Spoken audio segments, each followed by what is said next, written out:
Hi everyone, welcome to Manaatee Conversations. This is actually our very first podcast episode, and I couldn't be more excited to start this journey with you all. And it feels really special and finally to have these conversations out in open, honest, human, and real. Today, I'm joined by someone incredibly warm, thoughtful, and insightful, Dia, one of our amazing moderator on the Manaatee app. Hi Dia, welcome. How are you doing today? Thank you so much for that warm welcome. I'm doing good. I hope the same to you. Thank you so much for having me here. And I'm so excited for this conversation that we're going to have today together. So, before anything, let me introduce myself. My name is Dia Sharan. I'm a counseling psychologist with more than 1 year of work experience. And I help individuals facing anxiety, trauma, grief, interpersonal relationships, and so on. So today, our topic is something very close to all of our hearts, inner voice. That is how to talk to yourself. I think everyone listening is going to relate this. Don't you think? Definitely, absolutely. Because, at the end of the day, the person we spend most of our time with is ourselves. Yeah, Dia, we talk a lot about relationships with our friends, family, colleagues, and so on. But the most important relationship one should have is with their own mind, with their own self. So how we talk to ourselves that literally shapes our entire life. 100%. I really agree with that statement of yours. But sadly, many people, they talk to themselves in a way that they would not even talk to a stranger. बस खुद पे दया करना बंद करो और खुद से प्यार करना सीखो। तुम जैसी हो बिल्कुल ठीक ठाक हो। Yeah, exactly. And we show kindness to others so effortlessly, but sometimes we forget to show the same kindness to ourselves. Don't you think that this happens almost every time? Yeah, I agree. I agree. Why this happens is because we also expect too much from ourselves. We expect ourselves to always be perfect, to judge ourselves too quickly, and to think that that we have to have it all together at all times. So we don't realize that that voice that we tell, that voice that we have within ourselves, the that which we tell ourselves, it's actually silent, and we don't realize how much damage it does to us. So let's be honest, सबके दिमाग में एक inner voice अपनी खुद की चलती रहती है. Something like, why did I say that? Am I good enough? Or I should have come with a better comeback. I'm always mess up things. Don't you think that these are the common things which you, as a psychologist, hear from people? Yeah, I hear a lot actually, even from my own clients also. I often hear them judge themselves by saying, some statements like, I'm an overthinker, or saying that, why am I like this? Everyone else is ahead of me and I should be doing better. So then these become beliefs over time. They actually start with core beliefs, actually, which are formed during childhood, and eventually in adulthood, it becomes more prominent. So most stress we experience actually come from this voice, not from the outer world. Where do you feel that this negative voice begins? So apart from childhood, other ways, how it actually comes, that voice is from comparison, constant comparison, criticism, harsh criticism, or simply feeling unheard. And over time, this inner critic, it becomes louder than anything else. I have heard somewhere that we have two internal voices, one that criticizes us every time and the other that supports us. Yes, and sadly, most people, they feed the critical voice more than the coach or the supportive voice, I would say. Yeah, I absolutely feel like this. It's like to have two radio channels in your mind. First FM would be like, you're not good enough, and the second FM saying that you can try again or you should push yourself more and more. And we keep choosing the wrong frequency because this is how our human mind have been catered. Yeah, and this is a very good example that you definitely gave. Okay, so I'll give you a few harsh self-talk statements and let us know that how someone could reframe it gently.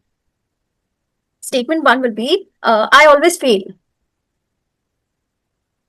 I struggle today, but I'm learning.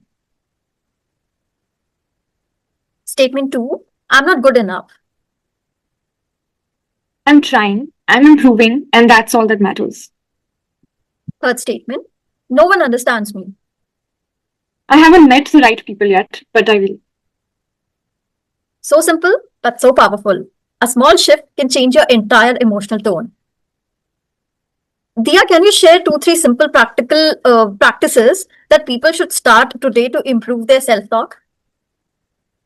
Definitely, yes. I really strongly feel that it's very important to change the way you think, change your attitude, change your perception towards the situation. And, instead of internalizing the situation, I feel strongly it's important to externalize it, right? So whenever you have a negative thought, replace it with a positive thought into a more gentler one. Then you talk to yourself the way you talk to someone you love.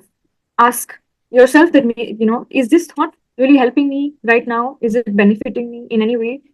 And last but not the least, it's time that we replace the word I can't with I am learning. तुम अपने आप को बहुत पसंद करती हो ना? बहुत मैं अपनी फेवरेट हूँ Hi everyone.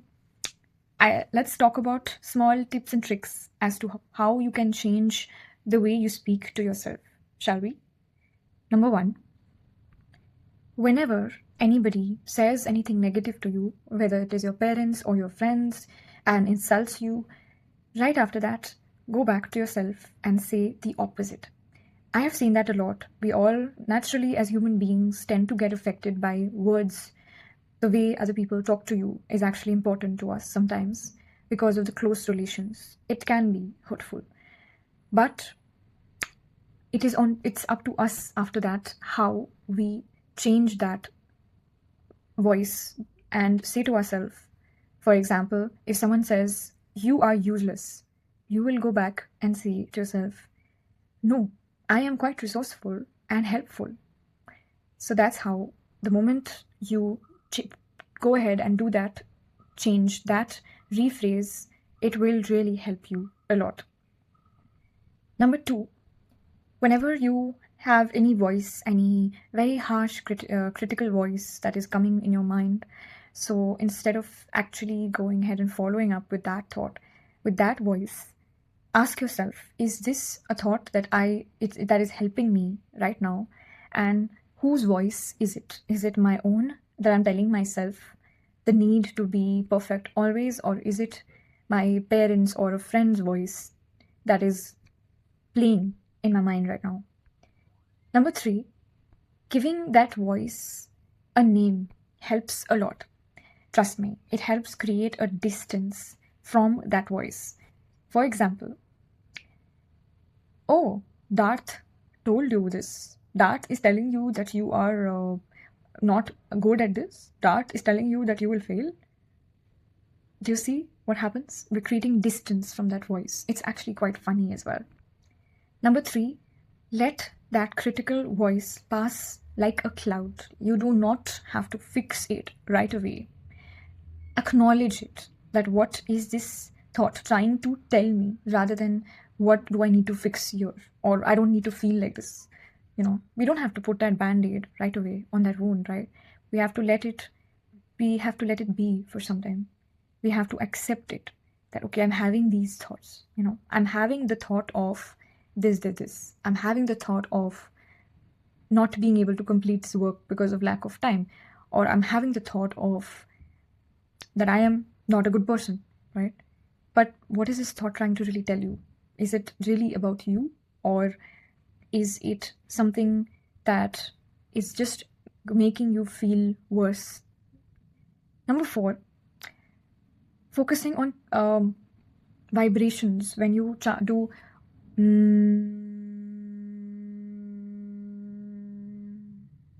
Now, when we actually do this exercise, it does not mean that we do not look into what these thoughts are telling us and analyze that, because it is very important to process how you're feeling in that moment. And then, as a way to soothe ourselves, connecting with our body at that time, this is very important. Feel the vibrations on your forehead, in your chest, in your body. Are your muscles, stomach muscles, or your chest, or your shoulders tight right now? Do observe that. And finally, I tell my clients this too, challenging your negative automatic thoughts is very, very important, because the moment you actually give in to every negative thought, it's going to escalate to even more negative thoughts and it's going to make you feel worse. But when we actually change that untrue thought or that negative thought to a positive and productive thought, then see how you feel after rephrasing. Rephrasing, remember, is very, very important. Thank you so much. Beautiful. And this is exactly the kind of gesture, genuine gesture, human support that we find at Manaatee. And before we close, Dia, what message would you like to give to our listeners who struggles with harsh self-talk? Well, I would just like to say that you deserve kindness, especially from yourself. That was lovely. Thank you so much, Dia, for joining us today. And thank you, everyone who are listening. If you feel like you need someone to talk to anonymously or someone without judgment, download the Manaatee app today and connect with the moderators like Dia. The app is available on both App Store and Play Store. You never know that your inner voice can heal you. Your story matters, and always remember that you're not alone. See you in the next episode. Feel, connect, and heal with Manaatee. Stay tuned. See you.